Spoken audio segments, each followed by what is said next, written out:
Zelo dobro. Sicer nekaj minut ne, ampak zdaj, ko je drugič, ne, da smo drugič in prej učinkovali, prvič, ne. Čudovito. Se vam zdi, da bi taka terapija, če bi jo redno delali, da bi pomagala? Absolutno.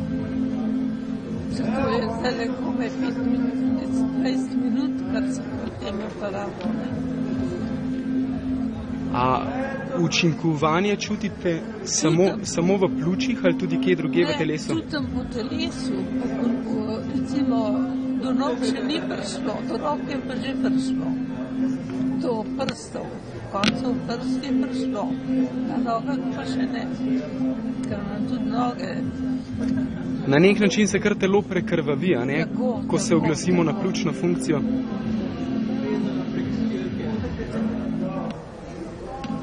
Torej lahko računamo na vaš obisk takoj, ko postavimo tole. Joj, ta prvo. Ja, super, gospa, to je prav lepo slišati. Sam, če bi še živela.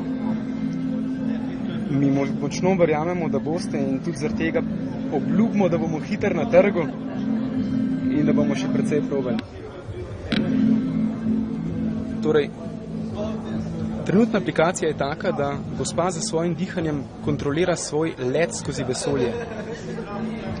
Pri svojem potovanju skozi vesolje se z vsakim izdihom pridobi na hitrosti, kadar pa je izdih daljši kot je vdih, je pa ta hitrost še občutno večja. Evo, zdaj nam pa spet prsti.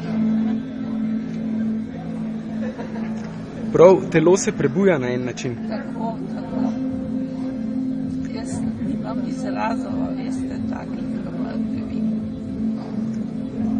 Torej, naprava in program uporabnika spodbuja, da diha za veliko periodo, se pravi počasno globoko dihanje in za čim večjim podaljšanim izdihom. To vrstno dihanje, se pravi dihanje s podaljšanim izdihi, je pokazalo pozitivne klinične učinke na astmatikih, na krvožilnih bolnikih in na bolnikih povezanih s stresno motnjo, se pravi vsak, ki je kdaj malenkost preobremenjen.